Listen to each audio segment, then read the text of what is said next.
திங்ஸ்ல நம்ம இன்னைக்கு வந்திருக்கோம் அப்படிங்கிறது பெரிய விஷயம். இந்த நற்புலரியில நான் பயணிக்கிறதோட, இன்னைக்கு ஒரு முக்கிய நிகழ்வு ஒண்ணு இருக்கு. அதாவது அ எதேதோ பிளெஸ்ஸிங்ஸ் அப்படின்னு நம்ம நெனச்சுக்கிட்டு இருக்கோம். ஆனா, ஒரு சின்ன விஷயத்த கூட நம்ம பிளெஸ்ஸிங் அப்படிங்கிறது தான் இன்னைக்கான முக்கிய குறிக்கோள்கள் அப்படின்னு எண்ணிக்கையில நான் இன்னைக்கு பேச இருக்கேன். குறிப்பா என்னுடைய பையன் 2002ல பொறந்தான். இன்னைக்கு 2024 ஆயிருச்சு. 22 வயசு ஆயிருச்சு. 23வது வயசுல அடியெடுத்த வயசுல என்னுடைய பையன் பிஹெச்டி ஸ்காலரா சாஸ்திரால கெமிஸ்ட்ரியில வித் ஸ்டைஃபண்டோட செலக்ட் ஆகி இந்த மாசம் 26, 27ல ஜாயின் பண்ண போறான். அதுவும் இல்லாம ஒரு ஸ்கூல்ல டீச்சரா இருக்கக்கூடிய நான் ட்ரக் கண்ட்ரோலோட கோஆர்டினேட்டர். பல்வேறு பாதைகள்ல, பிளாட்ஃபார்ம்ஸ்ல என்னுடைய ஸ்டூடண்ட்ஸ நான் பயணிச்சிருக்கேன். அதோட விளைவு, அதோட நல்ல இடத்துக்கு நம்ம சேர்க்கறதுனால, கடவுள் நல்ல பிளாட்ஃபார்ம்ஸ என்னோட பையனுக்கு குடுத்துருக்காருன்னு நெனைக்கிறேன். நல்ல மனிதர்களுடைய பயணங்கள், நல்ல தொடர்ச்சி அப்படிங்கிறதுக்கு ஒரு சிறந்த உதாரணம். இன்னைக்கு குறிப்பா காலையில 10:30 மணிக்கு போத அவேர்னஸ் அப்படின்னு சொல்லிட்டு, போதை விழிப்புணர்வு. அதாவது இன்னைக்கு திருச்சி மாவட்ட கலெக்டர் எடுத்துக்கூடிய பாதை, போதை இல்லா தமிழ்நாடு அப்படிங்கிற தீம் இந்த இயர் முழுக்க. அத வச்சு தான் அவர் ஸ்கூல், காலேஜ்ல செய்ய சொல்லியிருக்காரு. அதனால அதோட பாதையில இன்னைக்கு கண்ண கட்டிட்டு ஒரு 5 கிலோமீட்டர் பைக் ரைட் பண்ண போறான் அவன். அதனால உங்களுடைய பிளெஸ்ஸிங்ஸ் அவனுக்கு தேவை அப்படிங்கிறத இந்த தளத்துல நான் பதிவு பண்ணிக்கிறேன். குறிப்பா சொல்ல போனோம்னா, எவ்வளையோ சாதனைகள் நம்ம முன்னாடி யார் யாரோ செஞ்சுகிட்டு இருந்திருக்காங்க. ஆனா, அதுல நான் இன்னைக்கு எடுத்துக்கிறது பார்த்தோம்னா, ராமாயணத்த எடுத்துக்கலாம். ராமர் வந்து காட்டுக்கு போறாரு.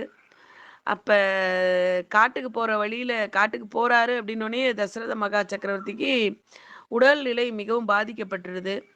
அப்ப கேட்குறாங்க அங்க இருக்கிறவங்க, "காட்டுக்கு தானே போறாரு ராமரு. எவ்வளவோ ராஜ்யங்கள்லாம் இருக்கு. ஆனா, நீங்க அதெல்லாம் விட்டுட்டு ராமர் போறார் அப்படின்னோன வருத்தப்படுறீங்க. அதுக்கு பதிலா பரதன் இருக்கான், சத்ருகன் இருக்கான். அவனும் நம்மளோட அரண்மனையில இருக்கக்கூடிய வாரிசுகள் தானே! அதனால என்ன?" அப்படின்னு சொல்லிட்டு சொல்றாரு. ஆனா, அப்ப தசரதர் சொல்றாரு, "எவ்வளோ வேணாலும் சுவைகள் இருக்கலாம். எவ்வளோ வேணாலும் வாசனை திரவியங்கள் இருக்கலாம். ஆனா, ஒரு மகிழம்பு இருக்கிற இடத்துல இந்த வாசனை திரவியங்களோட வாசனைகள் அந்த இடத்துல ஈடு குடுக்காது. அதுபோல தான் என்னுடைய ராமருடைய தன்மை. எவ்வளவு நான் சேர்த்திருக்கேன் அப்படிங்கிறதோட, எவ்வளவு நான் வச்சிருக்கேன் அப்படிங்கிறது தான் முக்கியம்." அப்படின்னு சொல்லிட்டு அந்த இடத்துல அழகா கம்பர் பதிவு பண்ணியிருப்பாரு. ஒரு நிகழ்வுகள நான் வந்து சேர்க்கிறதோட, ஒரு நிகழ்வுகள்ல எவ்வளோ நான் தக்க வச்சிருக்கேன் அப்படிங்கிறது தான். கல்யாணம் ஆன உடனே கேட்பாங்க, "என்னம்மா விசேஷம் ஏதாவது உண்டா?" அப்படின்னு சொல்லிட்டு. அப்ப அந்த இடத்துல விசேஷம் அப்படிங்கிறது எத சொல்றாங்க அப்படின்னா, நம்மளுடைய வம்சாவளிகளை உருவாக்குறதுக்கு சொல்றாங்க. "பையன் நல்ல பையனா?" அப்படின்னு கேட்குறாங்க. அதுக்கப்புறம் தான் பையன் என்ன செய்றான் அப்படிங்கிறத கேட்குறாங்க. அப்ப அ எதை நோக்கி நாம் பயணிக்கிறோம் அப்படிங்கிறதோட, நம்ப எத சேர்த்தி வச்சிருக்கோம் அப்படிங்கிறத பார்க்கும்போது, நெறைய பாவங்கள சேர்க்காம, நெறைய புண்ணியங்கள சேர்த்தி வச்சோம்னா, அடுத்த தலைமுறையினர் அந்த பாவம்னா என்னன்னு தெரியாத அளவுக்கு நம்ப வாழ்ந்திருக்கலாம். அப்படிங்கிறது இன்னைக்கு முக்கியமான பதிவா இருக்கு. அவன் என்ன பாவம் செஞ்சானோ அப்படிங்கிறதுக்கு பதிலா, அவன் புண்ணியம் பண்ணியிருக்கான். அதனால நல்லா இருக்கான். அ அதாவது நெகட்டிவ் ப்ராஸ்பெக்ட்ஸ கொண்டு போய் சேர்க்கக்கூடிய ஆட்களுக்கு மத்தியில, இந்த பாசிட்டிவ் அப்ரோச்ச குடுக்கக்கூடிய தலைப்பு அப்டின்னா, அது நட்புலரியில எப்பயுமே சேரும். அதாவது போதை ஒழிப்பு விழிப்புணர்வு அப்டிங்கிறதுக்கு நம்ப குடுக்குறோம். ஆனா, விழிப்புணர்வு அப்டிங்கிறது ஒரு விஷயத்த 2 விதமா எடுத்துக்கலாம். ஒண்ணு தெரியாதத தெரிஞ்சுக்கலாம். ஓ! இதுவும் இருக்கு அப்டிங்கிறத தெரிஞ்சுக்கலாம் போல இருக்கு. அப்டிங்கிற கான்செப்ட்ல இது எப்பயுமே பாசிட்டிவ்‌க்கான தளம் அப்டிங்கிற தளத்துல நான் பயணிக்கிறேன். அதுவும் இந்த பாசிட்டிவ் தளம் எப்படி இருக்கு அப்டின்னா, கவுண்ட் யுவர் பிளெஸ்ஸிங்ஸ். நான் எவ்வளவெல்லாம் செஞ்சிருக்கேன். என்னெல்லாம் செஞ்சிருக்கேன். என்னெல்லாம் எனக்கு பாராட்டுகள் வந்திருக்கு. எப்படி நம்மள அடுத்தவங்கள பாராட்டியிருக்கோம் அப்படின்னு. அதாவது குறிப்பா வழி தடுமாறி செல்லக்கூடிய நிலையில இருந்தா கூட, ஒரு சில தலைப்புகள் நம்மள உற்சாகப்படுத்தி பழைய நிலைக்கு கொண்டு வந்துரும். அ ஏன் நம்ம வந்து வழி தடுமாறினோம் அப்படிங்கிறத யோசிக்கும்போது, குறிப்பா சொல்ல போனோம்னா, வால்மீகி பார்த்தா ஒரு திருடனா தான் இருந்தாரு.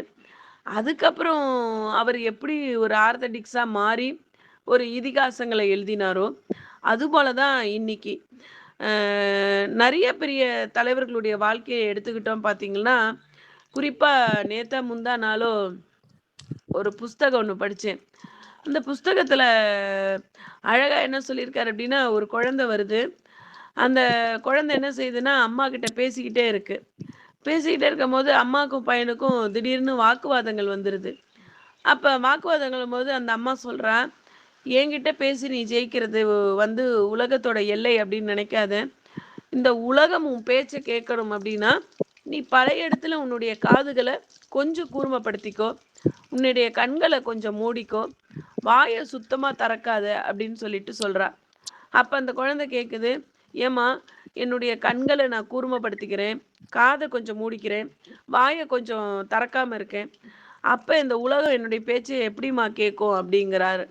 அப்ப அந்த அம்மா சொல்றா, "உலகத்துல நம்ம எதையாவது சாதிக்கணும். உலகத்துல எதையாவது நம்ம ஒருத்தருக்கு சொல்லணும். இல்ல உலகம் என்னுடைய பேச்ச கேட்கணும் அப்படின்னா, நம்ம முதல்ல நான் அப்படிங்கிற எண்ணத்த தள்ளி விட்டுறணும்" அப்படின்னு சொல்றா. அந்த குழந்தை அத கேட்டுக்கிட்டே வளர்ந்துகிட்டே போகுது. கொஞ்ச நாள்ல அந்த குழந்தை ஒரு பெரிய ஆள் ஆகுது. அந்த குழந்தைய கொண்டு போய் தன்னுடைய கல்லூரி படிப்புக்கு அந்த தாயானவள் கல்லூரியில விடுறா. அப்ப எங்க இருக்கக்கூடிய ஆசிரியர் சொல்றாரு, "இந்த உலகத்துல வந்து நீ என்னவா ஆகணும்?" அப்படின்னு சொல்லிட்டு கேட்கிறா. அப்ப அந்த பையன் சொல்றான், "இந்த உலகத்துல என்னவா ஆகணுங்கிறது இல்ல. இந்த உலகத்த நான் என்னவா மாத்தணுங்கிற கனவோட வந்திருக்கேன். இந்த உலகத்த மாத்துவேன் நானு" அப்படின்னு சொல்லிட்டு சொல்றாரு. உடனே அந்த ஆசிரியருக்கு அவர பார்த்தா, "என்ன இவன் ஆரம்பத்திலேயே இப்படி பேசுறானே! என்ன இது இப்படி இருக்கு?" அப்படின்னு சொல்லிட்டு சொல்லும்போது, எந்த ஆசிரியருடைய கேள்விக்கு அவர் முதல் முதலாக பதில் சொன்னாரோ, அந்த ஆசிரியரோட வகுப்பறையிலே அவர் படிக்க வேண்டிய சூழ்நிலைக்கு ஆயிடுது. அவரும் கொஞ்ச நாள் படிச்சுக்கிட்டே இருக்காரு. படிச்சு முடிச்சோனே, "என்னடா இந்த உலகத்துக்கு செய்ய போற?" அப்படின்னு சொல்லிட்டு கேட்குறாரு. "இந்த உலகம் பேசும் அளவுக்கு நான் எதையாவது சாதிப்பேன்" அப்படிங்கிறாரு. படிக்கும்போதே நெறைய புஸ்தகம் எழுதுறாரு. தன்னுடைய கருத்துக்கள அதில பதிவு பண்றாரு. தன்னுடைய ஒவ்வொரு செயலுக்கும் ஒவ்வொரு கொட்டேஷன்ஸ் குடுக்குறாரு. இவன் நம்மள மீறி வளர்ந்துருவான் போல இருக்கு அப்படின்னு அந்த ஆசிரியருக்கு பயம். அதனால அந்த ஆசிரியர் அவர பல்வேறு சூழ்நிலைகள்ல, பல்வேறு நிலைகள்ல ஒவ்வொரு சூழ்நிலைகள்லயும் மட்டம் தட்டிக்கிட்டே வராரு. ஆனாலும் அவன் எதிர்த்து போராடிக்கிட்டே இருக்கான். உடனே தன்னுடைய தாய்கிட்ட போய் சொல்றாரு. ஒரு ஆசிரியரானவர் என்னைய வந்து இப்படி சொல்லிட்டாரு. எனக்கு கொஞ்சம் மன வருத்தமா இருக்கு" அப்படின்னு சொல்றாரு. உடனே அந்த அம்மா சொல்றாங்க, "சூழ்நிலைகள் எதுவாக இருந்தாலும் அதுல நீந்தி கரையேற கத்துக்கோ. எந்த சூழ்நிலையிலயும் நான் அப்படிங்கிற எண்ணத்த மட்டும் நீ வளர்த்துக்காத. நான்கிற எண்ணத்த நீ வளர்த்துக்க வளர்த்துக்க, நாம் என்கிற எண்ணம் உன்கிட்ட இருந்து போயிரும்" அப்படின்னு அந்த அம்மா அப்பயும் அந்த குழந்தைக்கு அறிவுரை குடுக்குறா. உடனே அந்த மறுபடியும் அந்த பையனானவன் மறுபடியும் அதே கல்லூரிக்கு போறான். கல்லூரிக்கு போய் அந்த ஆசிரியர்ட்ட தன்னுடைய சூழ்நிலைகள விளக்கி சொல்றான். அந்த ஆசிரியருக்கு ஆனாலும் கொஞ்சம் மன நெருடலோடயே அந்த வகுப்பறையில உட்கார வைக்கிறாரு. திடீர்னு அந்த ஆசிரியர் சூழ்நிலை காரணமாக உடல்நிலை சரியில்லாம போயிடுது. அப்ப இந்த கல்லூரியில இருந்தவங்க யாருமே அவருக்கு வந்து உதவல, மனம் வரல. அப்ப இவர் என்ன செஞ்சிருக்காரு அப்டின்னா, தனக்கு வைத்திருந்த ஒரு புத்தகத்த அச்சடிக்கிறதுக்காக வைத்திருந்த பணத்த வச்சு அந்த ஆசிரியரோட உடல்நிலைய காப்பாத்துறாரு. அப்ப அந்த ஆசிரியர், "ஏன் என் மேல இவ்வளவு பாசம் வச்சிருக்க? நான் உன்னை எவ்வளவோ திட்டினேன். ஆனா, நீ என்னைய வந்து காப்பாத்தின" அப்படின்னு சொல்லிட்டு சொல்றாரு.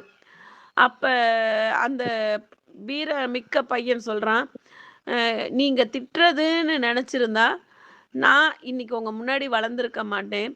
உங்களோட திட்டு என்னுடைய வளர்ச்சிக்கு உறுதுணையா இருந்தது. என்னை அரவணைக்கிறதுக்கு இருக்கக்கூடிய ஆட்கள் அதிகம்.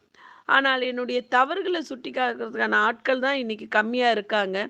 அந்த வரிசையில நீங்க இருந்திருக்கீங்க. அதனால உங்களிடம் வாங்கின திட்டானது என்னை நான் என்ற நிலையிலிருந்து நாம் என்ற நிலைக்கு ஆக்கியிருக்கு அப்படின்னு சொல்லிட்டு சொல்றாரு. உடனே இவ்வளோ பெரிய பையனா இருக்கானே, இவன் என்னப்பா செய்ய போற நீ அப்படின்னு சொல்றாரு. அப்பதான் அவர் உடனே தன்னுடைய புஸ்தகத்த எடுத்து காமிக்கிறாரு. அந்த புஸ்தகத்துல அவர் எழுதியிருக்கிற ஒரே ஒரு வார்த்தை என்னன்னா, "வெற்று களிமண்ணை கூட ஒரு சிறந்த சாதனையாளராக உருவாக்க முடியும் என்றால், 2 மனிதர்களே அதற்கு சாட்சி. ஒன்று தாய், மற்றொன்று ஆசிரியர்." அப்படின்னு சொல்லிட்டு எழுதுறாரு. அப்ப அவர் சொல்றாரு, "எத்தனையோ மாணவனுக்கு நான் பாடம் சொல்லிக் குடுத்துருக்கேன். ஆனால் அந்த மாணவன்கிட்ட இல்லாத பூரிப்பு, அந்த மாணவன் கொடுக்காத பரிசு, உன்னுடைய புஸ்தகத்துல நான் வாழ்றேன் அப்படிங்கும்போது, எனக்கு மிகப்பெரிய மனநிறைவா இருக்கு அப்படின்னு சொல்லிட்டு சொல்றாரு. அப்ப நம்ப எவ்வளவோ பொருள் வாங்குறோம். அ எவ்வளவோ நகை வாங்குறோம். எவ்வளவோ வாங்குறோம். ஆனா, ஒரு ஒருத்தர்ட்ட நம்ப வாங்கக்கூடிய பிளெஸ்ஸிங்ஸ் அப்படின்னு இருக்கா? அந்த ஒருத்தருடைய கால்ல விழும்போது, அ அந்த "நல்லா இருப்பா. உன் புருஷன் பொண்டாட்டியோட, உன் புள்ளைங்களோட, உன் வம்சாவளியோட நோய் நொடி இல்லாம" அப்படின்னு சொல்லிட்டு சொல்றாங்க பார்த்தீங்களா? அதுவே பெரிய விஷயம் அப்படிம்பேன். இன்னைக்கு நெறைய சம்பாதிக்கிறோம். நெறைய அதாவது பல பூஜ்ஜியங்களே நம்மளோட இலக்கங்கள நம்ம சம்பாதிக்க முடியுது. அந்த நம்பர்ஸ்க்கு பின்னாடி. ஆனா, ஒரு மனசுல இருக்கக்கூடிய நெருடல் என்ன அப்டின்னா, ஒரு சில சமயங்கள்ல நான் யோசிக்கக்கூடிய வருத்தமான பதிவையும் இதில பதிவு பண்ணுவேன்.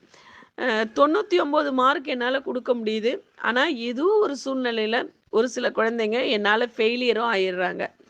அப்ப அந்த பாதிக்கப்பட்ட மனநிலையிலிருந்து பார்க்கும்போது, இந்த குழந்தைங்கள் ஃபெயில் ஆன குழந்தைங்கள்ல இருக்கக்கூடிய வாழ்க்கை முறை மாறிருமோ? ஒருவேளை அந்த குழந்தை அதோட அந்த வாழ்க்கைய விட்டு பின்னுக்கு வந்துருமோ? அ அப்ப அதோடைய மனநிலைகள் பாதிக்கப்படுமோ? அப்படின்னு யோசிப்பேன். ஏன் அப்படின்னா, 99 மார்க் வாங்கினத இந்த உலகமானது பாராட்டிரும். அவன பரிசளிச்சிரும். அ அவன "இன்னும் கொஞ்சம் நீ வாங்கியிருக்கலாம்டா" அப்படிங்கும். ஆனா, இந்த ஃபெயிலியர்ஸ் இந்த உலகம் என்ன சொல்லுது அப்படின்னா, "என்னடா இப்படி ஆயிட்ட? ஒருவேளை அப்பா, அம்மா கவனிக்கலையோ! படிக்கலையோ!" அதாவது அவனுடைய மனநிலைகள்ல இன்னும் கொஞ்சம் இந்த மனநிலைகளுக்கு நான் காரணமா இருந்துர்றேன். அப்ப அவன்கிட்ட வாங்கக்கூடிய வார்த்தைகள் என்னுடைய வாழ்க்கையில பல மாற்றங்கள உருவாக்குது. நான் நெறைய பார்த்துருக்கேன். ஒரு நல்ல மார்க் வாங்கின குழந்தையோட ஒரு ஃபெயிலியர்ஸ உருவாக்கக்கூடிய பணி அப்டின்னா, இது பெரிய டார்கெட்டான பணி. நான் அதுவும் சொல்வேன், எந்த சூழ்நிலையிலும் மனச மட்டும் தளர விட்றாத. ஒரு தடவ ஃபெயிலியர்ஸ் வந்து அடுத்த முறை அந்த கோல் அச்சீவ் பண்ண முடியும். அப்ப இப்ப மே மந்த்ல இருக்கக்கூடிய குழந்தை ஒருத்தன், பக்கத்து ஸ்கூல்ல இருக்கிற குழந்தை ஒருத்தன் ஃபெயில் ஆயிட்டான். அந்த பையன் இப்ப அட்டெம்ப்ட் எழுதுறான். அப்ப என்கிட்ட வந்து சொல்லுவான், மிஸ் நான் வந்து ஃபெயில் ஆயிட்டேன். ஆனா எங்க அப்பா வந்து சொன்னாரு, "நீ இனிமே படிக்கிறதுக்கே லாயக்கு இல்ல. நான் 10 மாடு வச்சிருக்கேன். நீ வந்து மேய்ச்சு குடு" அப்படின்னு சொல்லிட்டு சொல்லியிருக்காரு மிஸ் அப்படின்னா.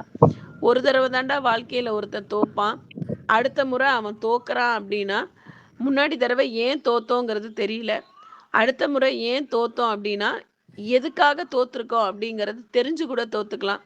ஒரு வாழ்க்கையில ஒரு தடவ தோக்கலாம், 2 தடவ தோக்கலாம். 3வது முறை தோக்க நேர்ந்தா தான், தவறு மற்றவர்களை விட நம்ம பத்தி சிந்திக்காதது அப்படின்னு சொல்லிட்டு சொன்னேன். அந்த பையன் இப்ப அட்டெம்ப்ட் எழுதியிருக்கான். 12த் அட்டெம்ப்ட் எழுதியிருக்கான். நல்லபடியா ரிசல்ட் வந்துரணும். நல்லபடியா சேரணும்னு நெனச்சுக்கிட்டு இருக்கேன். அப்ப அ சில சூழ்நிலைகள்ல சில மனிதர்களுடைய தொடர்பு பார்த்தோம்னா, நமக்கு காசு வேண்டாம், பணம் வேண்டாம், பொருள் வேண்டாம். ஒரு நிம்மதிய குடுக்கும். குறிப்பா சொல்லப் போனோம்னா, இப்ப காத்தால நம்ம வந்து ஒரு நற்புலரியில பேசுறோம் அப்படின்னு எடுத்துக்கிட்டா, யார் யாரோ எங்கெங்கேயோ அ எந்தெந்த சூழ்நிலைகள்ல வேணாலும் இருக்கோம்.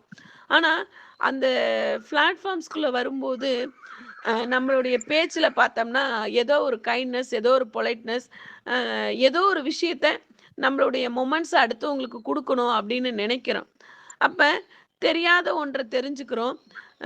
தெரிஞ்சத மத்தவங்களுக்கு பகிர்ந்தளிக்கிறோம். இதுவே மிகப்பெரிய பிளெஸ்ஸிங்ஸ்.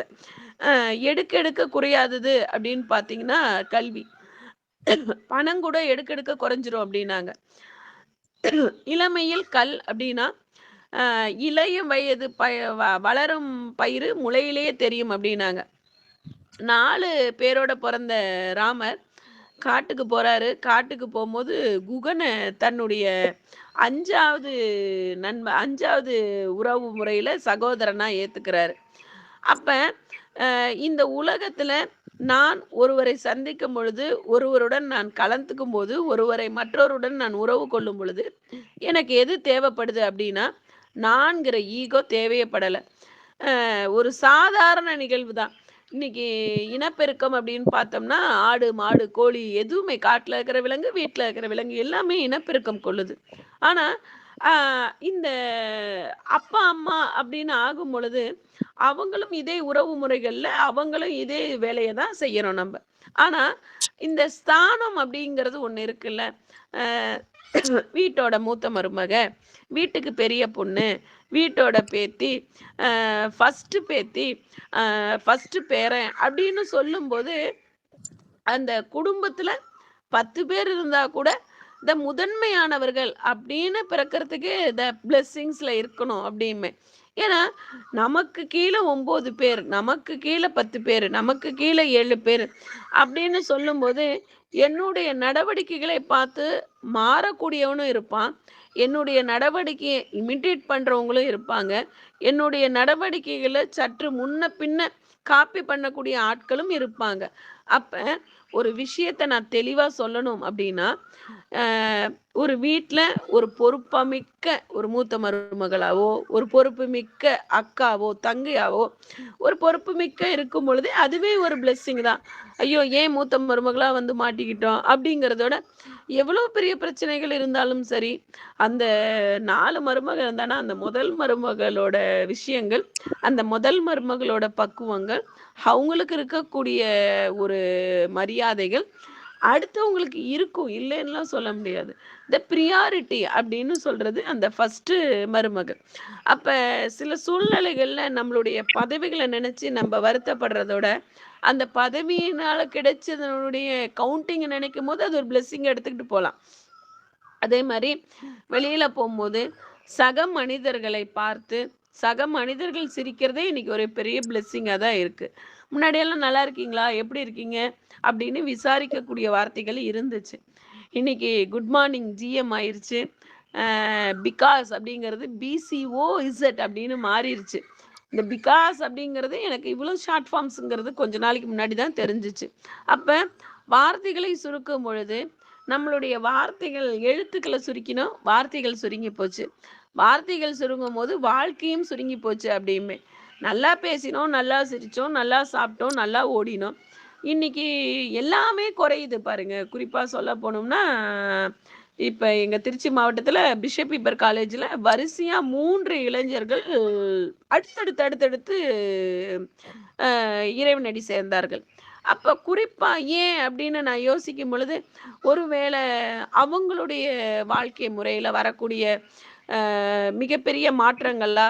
இல்ல அந்த குடும்பத்தில ஏற்படக்கூடிய சாபங்களா? இல்ல ஏதாவது தேவையில்லாத பிரச்சனைகள சந்திச்சாங்களா? அப்படின்லாம் யோசிக்கிறேன். எப்ப எழுத்துக்கள நம்ம குறைச்சோமோ, வாழ்க்கையுடைய தரம் குறைஞ்சு போச்சு. எப்ப வாழ்க்கையோட தரம் குறைஞ்சு போச்சோ, உறவுகளோட தரங்களும் குறைச்சுக்கிட்டோம். உறவுகள் குறைஞ்சு போனதோட தரத்த குறைச்சதுனாலும், நோய் நம்ம கிட்ட வந்துருச்சு. நம்மளால சில சூழ்நிலைகள்ல வெளியில யார்ட்டயுமே சொல்ல முடியாது. மனசுக்குள்ளேயே போட்டு அழுத்தி வச்சிருப்போம். ஆனா, கொஞ்ச நாள் கழிச்சு அவங்கள பார்க்கும்போது பேசலான்னு தான் நெனைப்போம்.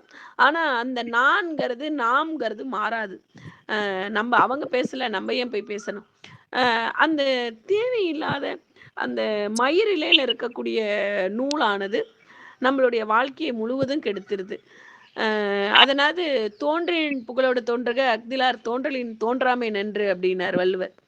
"நீ புகழோட இருந்தா இல்லன்னா நீ பொறக்கறதுக்கு பொறக்காமயே இருக்கலாம்" அப்படின்னாரு. அதே மாரி அடுத்தது சொல்வாரு. ஒரு மனிதன் வந்து நல்லத பேசுறதுக்கு மட்டும் தான் அந்த நாக்கு இருக்கணுமா. சும்மா சாப்பாட பத்தி பேசுறது, மத்தத பத்தி பேசுறது அப்படின்னா, அவன் மனிதருள் இருப்பான். ஆனா, அவன் பிணத்துக்கு சமமானவன் அப்படிம்பாரு. அப்ப எப்பயோ வள்ளுவர் எழுதிட்டாரு. எத்தனையோ ஆண்டுகளுக்கு முன்னாடி அந்த வள்ளுவர நம்ம பார்க்கல, பேசல, பழகல. ஆனா, ஒருத்தரு இல்ல அப்டின்னாலும், அவருடைய நினைவுகள் பேசப்படுது அப்டின்னாலே அதுவே பிளெஸ்ஸிங்ஸ் தான்.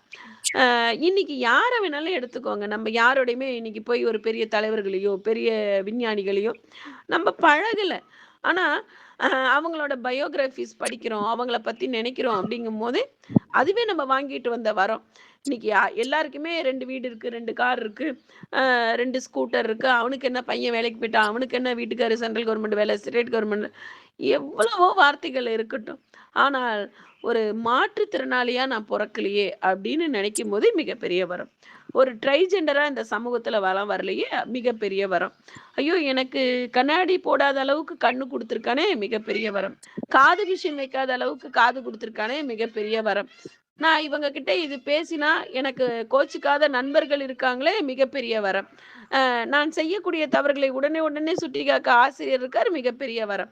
அப்ப இது எல்லாம் நான் என்னைக்கு ரசிக்க ஆரம்பிக்கிறேனோ, அதுவே எனக்கு மிகப்பெரிய பிளெஸ்ஸிங்ஸ். எத வேணாலும், யார் வேணாலும், யார்ட்ட வேணாலும் கேட்டு கத்துக்கலாம். ஆனா, ஒரு ஆசீர்வாதங்கள் நம்ம போய் ஒருத்தர் கால்ல போய் விழணும்னா, சட்டுன்னு விழறதுக்கு கொஞ்சம் யோசிக்கக்கூடிய காலகட்டமா இன்னைக்கு மாறிருச்சு. ஆனா, கம்பராமாயணத்துல ராமர் வந்து பயணிக்கிறாரு.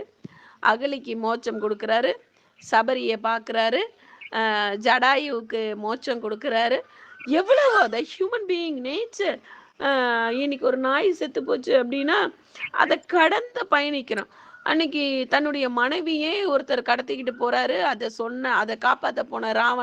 காப்பாத்த போன ஜடாயுவ ராவணன் வெட்டிர்றான். தன்னுடைய இறக்கி போயிருச்சு. உயிர் நீக்கக்கூடிய சமயம் ராமர பார்த்து சொல்லிட்டு போறாரு. அப்ப அழகா ஒரு இறுதி காரியங்கள் வந்து அழகா செய்றாரு. அப்ப ஒரு ஹியூமன் நேச்சர் ராமர்ட்ட இருக்கு. விலங்கா இருந்தாலும் சரி, அது எனக்கு உதவினது. அப்ப அந்த உயிரினம் எந்த அளவுக்கு பிளெஸ்ஸிங் பெற்றிருக்கும். ஒரு ராமர்ட்ட போயி, ராமர் இறுதி காரியம் பண்றாரு அப்டின்னா, அதுதான் வரம். எது வரம் அப்படின்னு சொல்லிட்டு நேத்தா முந்தா நாளா ஒரு யூடியூப்ல ஒரு பையன் ஒண்ணு பேசினான். எது வரம்?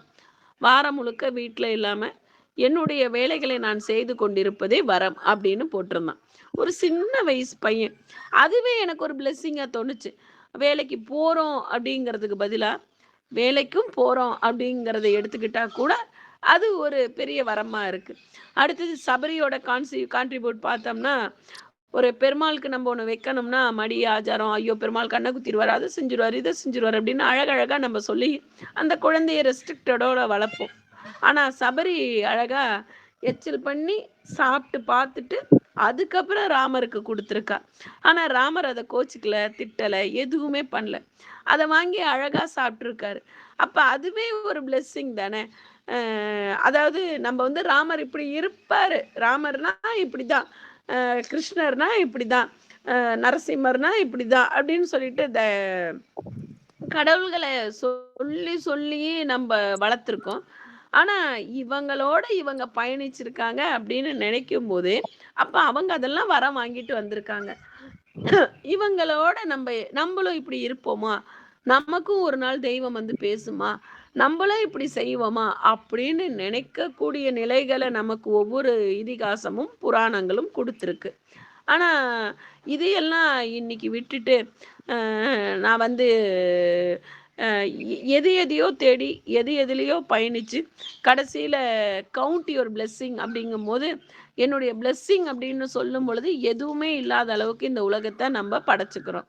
ஒரு பலூன்லயும் காத்து தான், புல்லாங்குழல்லயும் காத்து தான், அ கால்பந்துல இருக்கக்கூடியதும் காத்து தான். ஆனா, இந்த காத்து எல்லா இடத்துலயும் ஒரே மாதிரி இருக்கு. ஆனால் இதை பயன்படுத்தக்கூடிய மனிதர்கள் ஒரே மாதிரி இருக்காங்களா? அப்படின்னா, ஒரே மாதிரி கிடையாது. அப்ப என்னுடைய பிளெஸ்ஸிங்ஸ நான் ஏதோ ஒரு விதத்துல மாத்திக்கணும் அல்லது மாறிக்கணும் அப்படின்னா, நான் அதற்கு தகுந்த மாரி உழைக்க கத்துக்கணும். எப்பயுமே சொல்லுவாங்க, யார்ட்டயுமே திட்டு வாங்காத, அ ஆசீர்வாதங்கள வாங்கு. ஒரு நாள் இல்லைனாலும் ஒரு நாள் ஒரு வார்த்தையானது உன்னை காயப்படுத்தும் அப்படிம்பாங்க. குறிப்பா சொல்லப்போனோம்னா, ம் அதிகாலை வேளையில ஒரு சில நேரத்துல நம்ம ஒரு சில வார்த்தைகள கேட்கும்போது, அந்த நாள் முழுக்கவே அன்னைக்கு கொஞ்சம் டல்லா தான் இருக்கும். நல்லா ட்ரெஸ் பண்ணிட்டு போறோம்னு வச்சுக்கோங்களேன். "என்னடா இன்னைக்கு இப்படி இருக்க? இந்த கலர் உனக்கு ஆப்ட்டா இல்ல." அப்படின்னு யாராவது சொல்லிட்டாங்கன்னா, நம்ம காலையிலருந்து பாடுபட்ட அந்த ரசனை அத்தனையும் ஒரு செகண்ட்ஸ்ல போயிரும். அப்ப த நெகட்டிவ் பீப்பிள்ஸோட நம்ம சேராம இருக்கிறதே ஒரு பிளெஸ்ஸிங்ஸ் தான். பாசிட்டிவ் மைண்டோட இருக்கிறவங்களோட சேரும் பொழுது, நம்மளோட எனர்ஜெட்டிக் அதிகமா வெளியில வருது. அ இதெல்லாம் செய்யலைன்னா இப்ப என்ன? அப்படிங்கிற மனிதர்களுக்குள்ள, பரவால்ல செய். எதுவா இருந்தாலும் பார்த்துக்கலாம். அப்படிங்கிற மனிதர்களோட நம்ம என்னைக்கு கலக்கிறோமோ, அதுவும் பிளெஸ்ஸிங்ஸ் தான். எது எப்படியோ, எ என்னுடைய செயல், என்னுடைய சொல் மற்றவர்களை காயப்படுத்தாமல், மற்றவர்களை சிரிக்க வைக்குது அப்படின்னாலே, அது ஒரு பிளெஸ்ஸிங்ஸ் தான். நான் இவ்வளோ மெடல் வாங்கியிருக்கேன், இவ்வளோ பரிசு வாங்கியிருக்கேன், இவ்வளோ புஸ்தகம் படிச்சிருக்கேன், இவ்வளோ பெரிய ஆத்தர்ஸ் என்னோட ஃப்ரெண்ட்ஸ் அப்படிங்கிறதெல்லாம் வாழ்க்கை கிடையாது. என்னால மற்றவர்கள் எந்த விதத்துல வாழ்ந்திருக்காங்க, மற்றவர்களுக்கு நான் என்ன ஐடென்டிஃபைவா இருந்திருக்கேன், நான் எந்த எண்ணத்தை நோக்கி பயணிச்சிருக்கேன், என்னால எதையெல்லாம் என்னுடைய ஸ்ட்ரென்த்தன், எதுடைய வீக்னஸ் அப்படின்னு சொல்ல முடியுதோ அதுவே பிளெஸ்ஸிங்ஸ் தான். நான் என்னுடைய வீக்னஸை சொல்றதுக்கு தைரியம் இருந்தா அதுவும் பிளெஸ்ஸிங்ஸ். அப்ப குறிப்பா சொல்ல போனோம்னா நெப்போலியன் இருந்தார் அப்படின்னா, நெப்போலியோட போர் முறைகளை நம்ம பார்க்கும்போது நெப்போலியன் குட்டை மனிதர். அலெக்சாண்டர் பார்த்தீங்கன்னா, மாவீரர் அலெக்சாண்டர் பார்த்தீங்கன்னா, ஆளுமை மிக்க மனிதர். 2 பேருமே இந்த சரித்திரம் இன்னைக்கும் பேசிக்கிட்டு இருக்கு. அப்ப 2 பேருடைய போர் முறைகள் வெவ்வேறு முறைகளாக இருந்திருக்கலாம். ஆனால் 2 பேரையும் இன்னைக்கு சரித்திரங்கள் பேசுதுனால், அந்த சரித்திரங்கள்ல அவங்க வாங்கிட்டு வந்த வரம் அவங்களை பேசுது. அப்ப வரம் என்பது நான் மற்றவர்களுக்கு முன்னிலையில் கேட்பதா, இல்லை அதை நான் எடுத்துக்கொள்வதா அப்படின்னு பார்த்தேன்னா, முக்காவாசி நேரம் நான் எடுத்துக்கிறது தான். நேத்தும் ஒரு போன வாரத்துலன்னு நினைக்கிறேன், அவர் சொல்லுவார், பெருமாள்கிட்ட போய் நீ ஒரு விஷயத்த சொல்ற, அவர் உனக்கு வரம் கொடுப்பாரு அப்படின்னு நம்பிக்கை இருந்தா, அப்ப அந்த பெருமாள்கிட்ட போய் சுத்தும் போதெல்லாம் நீ அதை கேட்கக்கூடாது. ஒரு தடவை போறோம், சொல்லிடுறோம், அவர் அதை காதுல வாங்கிப்பாரு. அவர்கிட்ட போய் நீ முதல் சுத்து சுத்தும் போது சொல்ற, 2வது சுத்து சுத்தும் போது சொல்ற, அப்ப யார்கிட்ட நம்பிக்கை இல்லையோ அப்பதான் நம்ம திரும்ப திரும்ப சொல்ல வேண்டியதா இருக்கும். நம்பிக்கை ஒருத்தர் மேல வச்சுட்டோம்னா, என்னுடைய மனசை பார்த்து செய்யக்கூடியவர் அப்படின்னு நான் நினைச்சிட்டேன்னா, அவர்கிட்ட நீ கேட்க வேண்டிய அவசியமே இல்லை, அவர் நிச்சயமா உனக்கு கொடுத்துருவாரு. அப்ப இந்த வார்த்தைய நான் யூடியூப்ல பார்க்கும்போது இது எனக்கு ஒரு பிளெஸ்ஸிங்கா நினைச்சுக்கிட்டேன். நான் கோயிலுக்கு போனேன்னா கேட்டுட்டு முதல் சுத்து சுத்தும் போது சொல்லுவேன், 2வது சுத்து சுத்தும் போது என்னமோ அவர் மறந்துடுற மாதிரியே, இல்லை நான் ரிமைண்டர் கொடுக்குற மாதிரி நினச்சிக்கிட்டு இருந்தேன். ஆனால் இப்போதான் புரிஞ்சிச்சு, பெருமாள்கிட்ட நமக்கு அளவுக்கு அதிகமான பிரியம் இருக்க இருக்க அவர்கிட்ட நம்ம கேட்டு போராடுறதோட அவர் கொடுத்துருப்பார், அவர் கொடுப்பார் அப்படிங்கிற நம்பிக்கையில நான் பயணிக்க தொடங்கிட்டேன். அதுவும் இல்லாமல் இறையன்புவோட அன்புள்ள மாணவனே அப்படிங்கும் போது காலம் 3 இடைவெளிகளை தருதான். குறிப்பாக சொல்லப்போனா, ஒரு மாணவன் கல்லூரிக்குள்ள கால் எடுத்து வைக்கும்போது முதல் இடைவெளி, இறுதி இடைவெளி வரைக்கும் அந்த காலம் இருக்கு. அரையாண்டுக்கு அப்புறம் இருக்கக்கூடிய இடைவெளி மிகவும் குறைந்த இடைவெளியா. ஸ்டடி ஹவர்ஸ்க்கு அப்புறம் இருக்கக்கூடிய இடைவெளி மிக மிக மிக குறைந்த இடைவெளியா. இது 3மே காலம்தான். இது 3மே 24 மணி நேரம் தான். முதல் நேரத்துல ஒருவன் தன்னுடைய வாழ்க்கையில எது தேவை அப்படின்னு தேர்ந்தெடுக்கலைன்னா 2வது கால நிலைக்கு அவன் தள்ளப்படுறான், வாழ்க்கையில ஜெயிப்பானா. 3வது கால இடைவெளிக்கு அவன் என்ன செய்வானா, ஜெயிச்சிருப்பான், ஆனா யாராலையுமே அவனை ஐடென்டிஃபை பண்ண முடியாத அளவுக்கு வாழ்க்கையில இருப்பானா. அப்ப இந்த மாதிரியான புத்தகங்களை நான் படிக்கும் பொழுது, என் கருத்துக்களை மற்றவர்களுக்கு சொல்லக்கூடிய தளங்களில் நான் பயணிக்கும் பொழுது, நான் ஏதோ ஒரு பிளெஸ்ஸிங்கோட இந்த பூமிக்கு வந்திருக்கேன். இல்லைன்னா எங்கெங்கேயோ இருக்கக்கூடிய ஆளுமைகள், எங்கெங்கோ இருக்கக்கூடிய முகம் தெரியாத நட்புகள் இன்னைக்கு என்னுடைய பேர்ல இருக்கக்கூடிய வார்த்தைகளை அழகாக சொல்லக்கூடிய அளவுக்கு நான் பயணிக்கிறேன். அப்படிங்கும் போது ஏதோ ஒரு விதத்துல நல்ல கருத்துக்களை, எனக்கு நல்ல மனநிலைகளை எங்க அப்பா அம்மா கொடுத்துருக்காங்க, எங்க வம்சாவளியில வாங்கியிருக்காங்க அப்படின்னு தான் நான் நினைக்கிறேன். அதனால எதை வேணாமானாலும் இழக்கலாம், உன்னுடைய நேரங்களையும் உன்னுடைய மன திட்பமான முடிவுகளையும் என்னைக்குமே இழந்துராதே அப்படின்னு கூறி, இந்த வாய்ப்பை கொடுத்த அனைத்து நல்ல உள்ளங்களுக்கும் நன்றி கூறி விடைபெறுகிறேன். ஏன் அப்படின்னா, சளி பிடிச்சிருக்கு, கொஞ்சம் பேச முடியல, கோச்சுக்காதீங்க. எதை வேணாலும் இழக்கலாம், எதை வேணாலும் தவற விடலாம், ஆனால் நேரங்களையும் நல்ல சொற்களையும் என்றும் தவற விட்டுறாதீர்கள் என்று கூறி, ஒரு மனிதனை பக்குவப்படுத்துவதும் அவனுடைய வார்த்தைகள், ஒரு மனிதனை காயப்படுத்துவதும் அவனுடைய வார்த்தைகள், ஒரு மனிதனை இணைப்பு பாலமாக இருப்பதும் அவனுடைய வார்த்தைகள், ஒரு மனிதனை மனிதனாக்குவதும் அவனுடைய வார்த்தைகள். அதனால வார்த்தைகள் என்பது ஒரு வரம். அந்த வரத்தினை மற்றவர்களுக்கு நாம் என்றும் பரிசாக அளிப்போம் என்று கூறி, இந்த வாய்ப்பினை கொடுத்த அனைத்து நல்ல உள்ளங்களுக்கும் நன்றி கூறி விடைபெறுகிறேன். உங்கள் அன்பு தோழி ஸ்ரீவித்யா.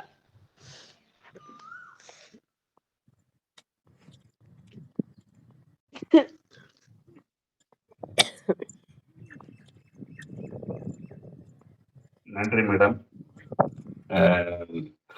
ரமேஷ், எப்பவும் போல ஒரு கர்ஜனையுடன் கூடிய ஒரு செஷன் அப்படின்னு தான் நம்ம சொல்லலாம். ரொம்ப உறுதியான உங்களோட வார்த்தைகள்ல நிறைய விஷயங்கள் வெளிப்பட்டது. நம்மளுடைய வேர்ட்ஸ் தான் வந்து மிகப்பெரிய ஆளுமையை கொடுக்கும்னு சொன்னது. ஒரு கடவுள்கிட்ட வந்து நான் நிஜமாவே கடவுள்கிட்ட இது வேணும் அது வேணும்னு வேண்டிக்கிறது கிடையாது. என்னன்னா நம்ம கடவுளுக்கு எல்லாம் தெரியும்னு நம்ம நம்பும்போது அவர்கிட்ட போய் எனக்கு இது கூட அது கூடன்ட்டு நான் கேட்டது கிடையாது. ஆனா நான் கேட்டதை விட நிறைய அள்ளி கொடுத்துக்கிட்டே இருப்பாரு அவரு. அந்த அந்த விஷயம் வந்து என்னோட ஒத்து போனது. அது மாதிரி நம்ம வந்து நிறைய ஒரு எந்தவித டிசபிலிட்டி இல்லாம ஒரு ஜெண்டரா இல்லாம பல விஷயங்களாக நம்ம பிறந்தது மிகப்பெரிய பிளஸிங் அப்படின்னு சொன்னது. ஒரு ஆசிரியர் வந்து ஒரு மாணவனை டீக்ரேட் பண்ணிக்கிட்டே இருக்கிறாங்க. ஆனா அந்த மாணவனோட எழுத்துல ஆசிரியரை இது உயர்த்தி எழுதியிருக்கிறாங்க. அந்த விஷயம் அவருடைய பணத்தை செலவு பண்ணி அந்த காப்பாற்றின ஒரு இன்சிடென்ட்டை பத்தி சொன்னது. நம்மளுடைய வாழ்க்கையில பல பல பிளஸிங்ஸ் இருந்து கொண்டே இருக்கிறது. ஆனா நம்ம தான் அதை வந்து கடந்து போய் கொண்டிருக்கிறோம். அதை யூஸ் பண்ணிக்காம அப்படின்னு சொல்லலாம். யூஸ் பண்ணிக்காமன்னு சொல்ல முடியாது. அந்த அளவுக்கு பெரிய பயன்பாடா எடுத்துக்கிறோமான்னு தெரியாது.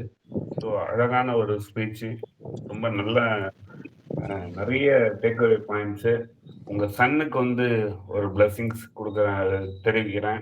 நல்ல சாஸ்திரால தான் எங்க சன்னு படிச்சாங்க. ஸோ அவர் அந்த இது பண்றதுக்கும் இன்னைக்கு ஒரு சாதனை பண்றதுக்காக அவருக்கும் என்னுடைய சார்பாகவும் என் குடும்பத்தினர் சார்பாகவும் நற்பலரி குடும்பத்தினர் சார்பாகவும் வாழ்த்துக்கள் தெரிவிக்கிறேன். இந்த பிறந்த நாள் திருமண நாள் சுப நிகழ்ச்சிகள் கொண்டாடும் யாராவது இருந்தீங்கன்னா அன்வைட் பண்ணி பேசலாம். அதோட மேடத்தோட சன்னுக்கும் ஒரு வாழ்த்துக்களையும் தெரிவிச்சுக்கிறோம் எல்லாரும் சேர்ந்து.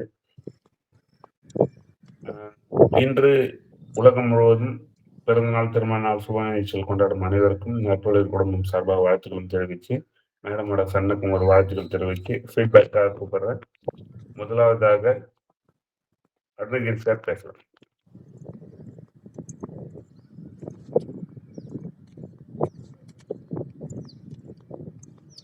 மேடம் உங்க சன்னோட பேரும் சொல்லிட்டீங்கன்னா சேர்ந்து வாழ்த்துக்கள் தெரிவிப்பாங்க.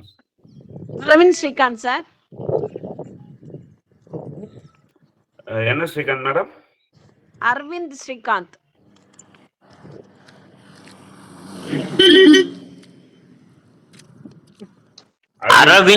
அரவிந்த் ஸ்ரீகாந்த். சரியா மேம்? அரவிந்த் ஸ்ரீகாந்துக்கும் வாழ்த்துக்கள் தெரிவிக்கிறோம். அருணகிரி சார் யாரும் கை உயர்த்தல, தாமோதரன் சார் கை உயர்த்திருக்காங்க, பேசுங்க. நற்பொழுதுக்கு இனிய காலை வணக்கம்.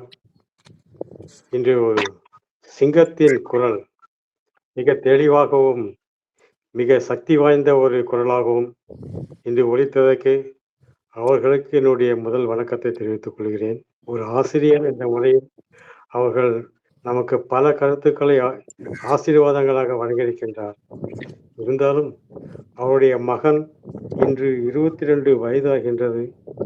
அவர் கண்களை கட்டிக்கொண்டு 5 கிலோமீட்டர் அவர் பயணம் செய்கின்றார் என்றால் அது உலக சாதனையாக அமைய வேண்டும் என்று நான் அந்த குழந்தைக்கு நான் பாராட்டுகளை தெரிவித்துக் கொள்கிறேன்.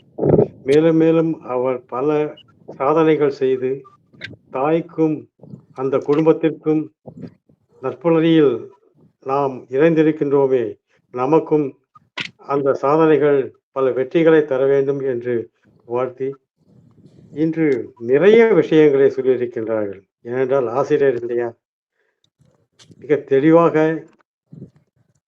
அனைவருக்கும் புரியும்படி சொல்லியிருக்கின்றார். அதுக்கு என்னுடைய வாழ்த்துக்கள். காற்று எந்த இடத்தில் இருந்தாலும் காற்றுதான், ஆனால் பயன்படுத்தும் விதம்தான் வேறு வேறு. பாராட்டிக் கொண்டே செல்லலாம். இருந்தாலும் சிங்கத்தை பாராட்டுவது நமக்கும் ஒரு தகுதி இருக்கின்றது என்பதை உணர்ந்து மற்றவர்களுக்கும் இடம் விட்டு நான் அமர்கின்றேன். நன்றி, வணக்கம் மேடம். நன்றி நற்புலருக்கு.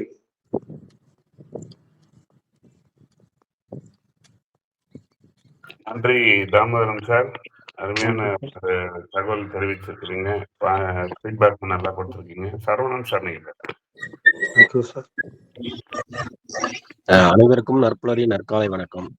இன்று போதையில்லா தமிழகம் தொடர்பாக விழிப்புணர்வுக்காக கண்களை கட்டி கொண்டு இருசக்கர வாகனத்தை ஓட்டும் அரவிந்த் ஸ்ரீகாந்த் அவர்களுக்கு பாராட்டுகள், வாழ்த்துக்கள். மேடம் அருமையாக கிளாஸ் எடுத்தீங்க. ராமாயணத்தை பற்றி சொன்னீங்க, ஸ்கூல் டீச்சர்ஸ் பற்றி சொன்னீங்க, ஒரு மாணவன் எப்படி டீச்சர்ஸை பயின்றான் அப்படிங்கிறத பற்றி சொன்னீங்க. நல்ல பல தகவல்கள் கொடுத்தீங்க மேடம். வாழ்த்துக்கள் மேடம். சார் வாய்ப்புக்கு நன்றி சார். நன்றி சரவணன் சார், உங்களுடைய வாழ்த்துக்களுக்கு. வேற சார் நீங்க பேசலாம்.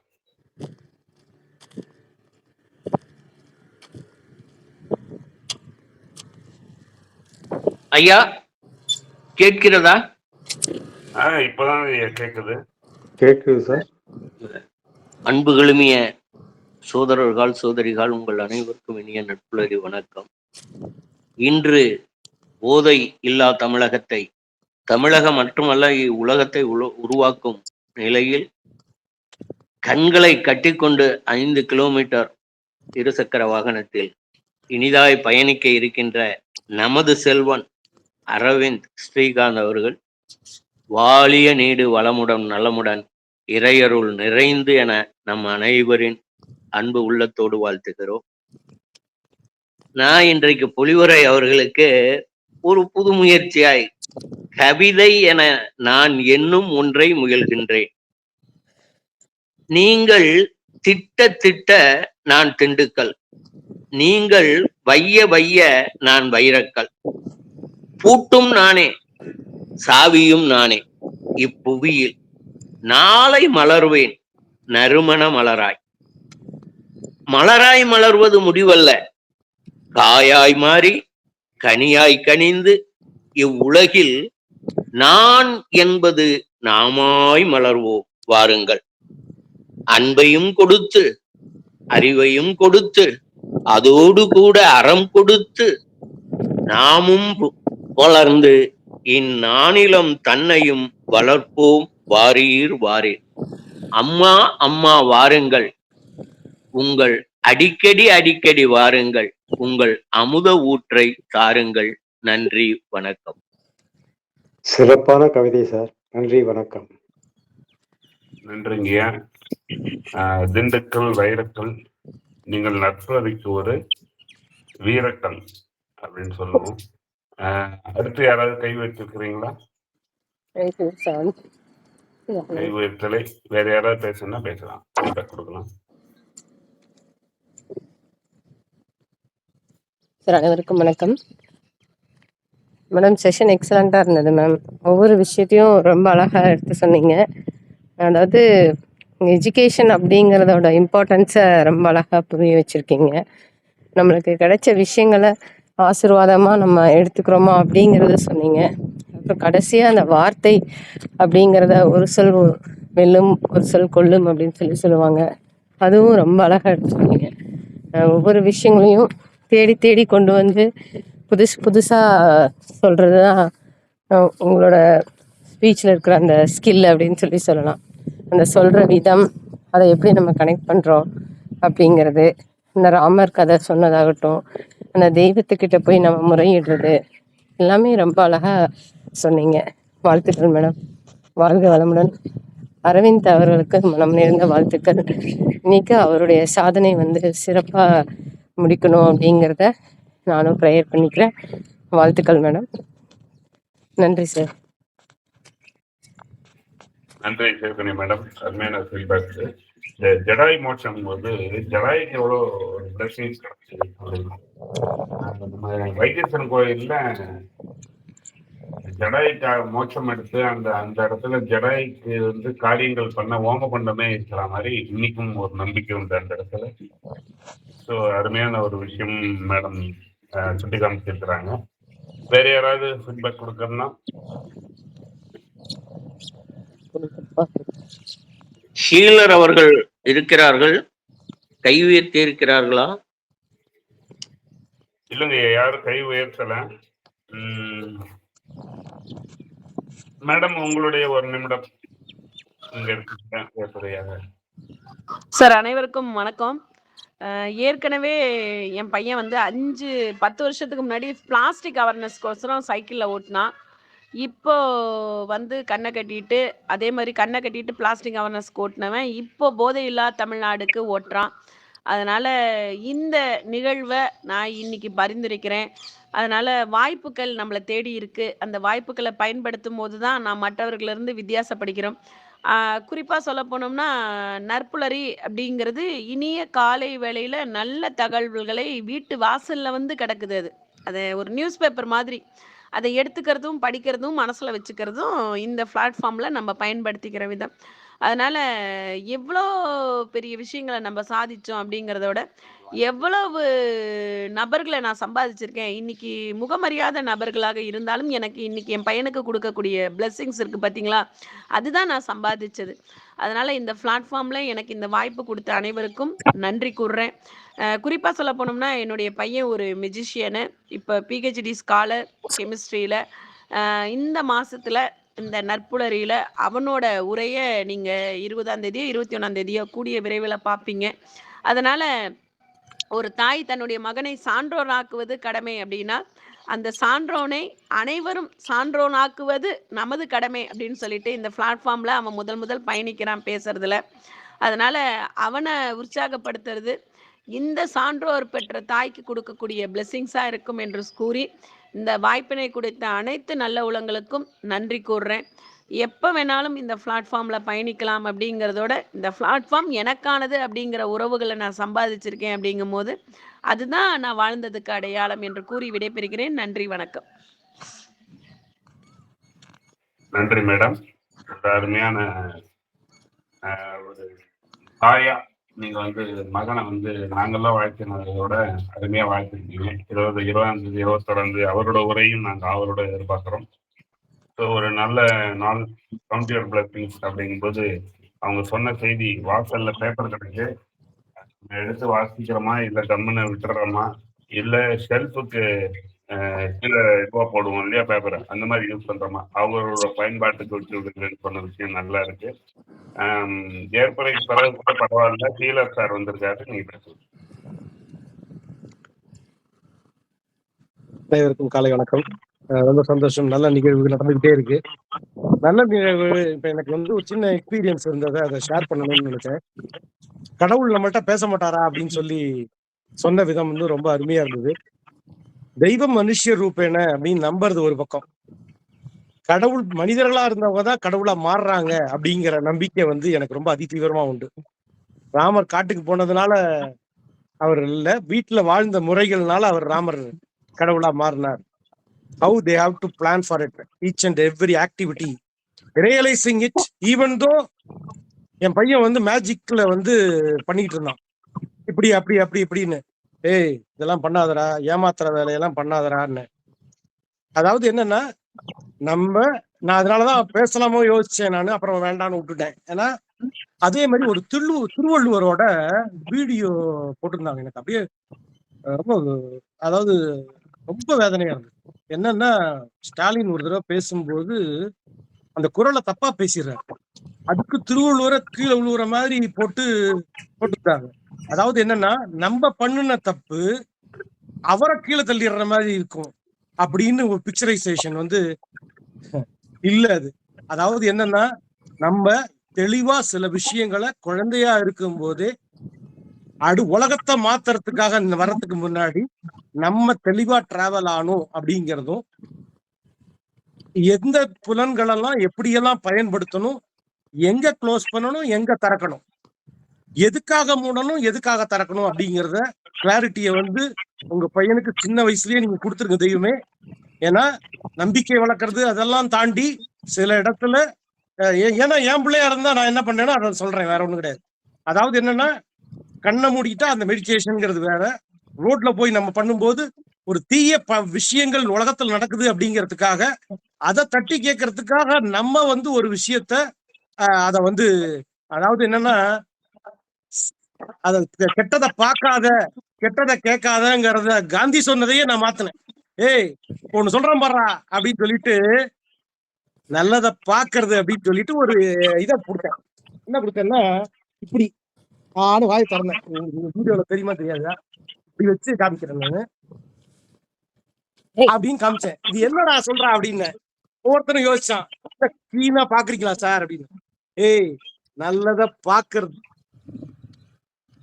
காதை கொடுத்து நல்லதை கேட்கறது, நல்ல விஷயத்த பேசுறது, அதை தாண்டி நல்ல விஷயத்த செய்யறது, அதுக்கு உண்டான விஷயங்களுக்கே நேரம் பத்தல. அதனால never see that wrong thing which is happening. அது அதுவாவே உதிர்ந்து போயிடும். தப்பானவனை நம்ம பார்க்கும்போது நம்மளோட டைமும் வேஸ்ட், எனர்ஜியும் வேஸ்ட். தப்பான விஷயங்களை நம்ம பார்க்கும்போது ப்ரொடக்டிவிட்டிங்கிறது ஸ்பாயில் ஆயிடுது எல்லா இடத்துலையும். ஏன்னா வாழும் காலம் we don't know about that. நம்ம எத்தனை நாள் வாழ போறோம் தெரியாது. ஆனா வார ஒரு செகண்ட் நான் யாருக்காக வாழ்றேன்? என் குழந்தைக்காக வாழ்றேன், என் குடும்பத்துக்காக வாழ்றேன், எனக்காக வாழ்றேன். என் குடும்பத்துக்காக மட்டுமல்ல, I am for me, I am not only for my family, I am for the world. நான் உலகத்துக்காக வாழ்கிறேன் அப்படின்னா உலகை உய்விக்க வந்தவர்கள் நாம். ஆக்கல் வேலையை இறைவன் பண்ணியிருப்பார், காக்கல் வேலையை நம்ம பண்ணுமே வழிய அழிக்கிற விஷயங்கள் அதுவாவே அது அழிஞ்சிரும். அதனால ஹெல்மெட் போட்டாலே ஆக்சிடென்ட் கிடையாதுமோ, இன்சூரன்ஸ் போட்டாலே டெத்து கிடையாது அப்படின்னா, ஒரு இன்சூரன்ஸோட ப்ரோக்ராமுக்கும் போனேன். 2 மணி நேரம் அவங்க எதையோ சொல்லிட்டு கடைசியில பார்த்தா இன்சூரன்ஸ் கூப்பிட்டு போய் உட்கார வச்சுட்டாங்க. எதுக்கு சொல்ல வரேன்னா, நம்ம ஒரு விஷயத்த ராங் பிராக்டிசஸ நம்ம போய் பாக்குற தன்மை முதல்ல கொஞ்சம் கொஞ்சமா குறைச்சிக்கணும். அதாவது ஜெனரலா சொல்லுவாங்க, நீ நியூஸ் எல்லாம் பார்க்காதப்பா, பேப்பரை படிக்காதப்பா, காலகாலத்துல பேச வேண்டிய விஷயமே நிறைய இருக்குப்பா அப்படின்னா, நம்ம பார்க்க வேண்டிய விஷயங்களையும் இன்னைக்கு ஏஐ எல்லாம் பயங்கரமா யோசிச்சுக்கிட்டு இருக்கு. இன்னைக்கு நிறைய பேருக்கு வேலை போயிட்டு இருக்கு. வெட்டி வேலையை பண்றதை நிறுத்திவிட்டு விவரமான வேலையை, சும்மா இருப்பதே சுகமானதுங்கிறாங்க. சும்மா எவ்வளவு நேரம் சும்மா இருக்க போறோம் அப்படின்னா, சும்மா இருக்கும்போது பல விஷயங்களை யோசிக்க முடியும். we have to be productive person, we will be useful for further. படைத்த பிரம்மா எதுக்காக படைச்சிருக்காருங்கிறத புரிஞ்சுட்டோம் அப்படின்னா, நம்ம ஒரு அவயங்களையும் பர்ஃபெக்டா. சில பேர் பாத்தீங்கன்னா அந்த காதுல ஹெட்போனை வச்சுக்கிட்டு பாட்டு கேட்கறது, இதெல்லாம் வாக்கிங் போறது, இதெல்லாம் அவாய்ட் பண்ணுங்க. சின்ன சின்ன விஷயங்கள்லாம் அதை அடைக்கும் போது எக்ஸாஸ்டர், இதெல்லாம் உடம்புல இருக்கிற எக்ஸாஸ்டர் காலி பண்ணிடுது. அதனால அது மாதிரி இல்லாம ஒவ்வொரு இடத்துலையும் எதை க்ளோஸ் பண்ணணும், எதை திறக்கணும் அப்படிங்கிறத நம்ம சின்ன வயசுல இருந்தே குழந்தைகளுக்கு சொல்லி கொடுத்து, நல்ல விஷயங்களை கொடுத்து, நல்ல விஷயங்களை என்கரேஜ் பண்ணி. நீங்க சொல்லும் போது சொன்னீங்க, ஒரு குழந்தைகிட்ட சொன்னேன் நானு, முதல் தடவை தோத்தது எதுக்குன்னு தெரியும்டா, அடுத்தது பார்த்து புரிஞ்சுக்க வேண்டாம் அப்படின்னு. அதெல்லாம் ஸ்பெஷல். ஓகே, வெற்றியை அந்த விதைப்போம், நம்பிக்கையை விதைப்போம், எண்ணங்களை விதைப்போம். அதுதான் அந்த பண்ணோம்னா it will be plus. Thanks a lot. கீழே டிஆர்வி திருச்சி நண்பர்களே, each and every day we have to celebrate it, enjoy doing it. நான் சொல்லணும்னு தோணுச்சு. வாழ்த்துக்கள். தேங்க்யூ. இருமை வகை தெரிந்து ஈண்டரம் பூண்டார் பெருமை பிறங்கிற்றுலகு. டியூவலிட்டி ஒண்ணுலயும் நல்லதோ இருக்கும், கெட்டதோ இருக்கும். ரெண்டையும் புரிஞ்சுக்கிட்டோம்னா எதுலையா இருந்தாலும் வள்ளுவர் அதை வழிகாட்டி இருக்காரு. எந்த செயல்லையும் நல்லது ஒண்ணு இருக்கும், கெட்டது ஒண்ணு இருக்கும். இது ரெண்டையும் புரிஞ்சுக்கிட்டு நடந்தோம்னா பெருமை பிறங்கிற்றுலகு, இந்த உலகம் பெருமையா போகும். வாழ்க வளர்க அனைவரும், வாழிய நீடு. நன்றி. நன்றிங்கய்யா, பகீரத் ஐயா அண்ட் வீரசேகரன் ஐயா. அருமையான கருத்துக்களுக்கு நன்றி. மேடம் ஏற்பதை கொடுத்துட்டாங்க.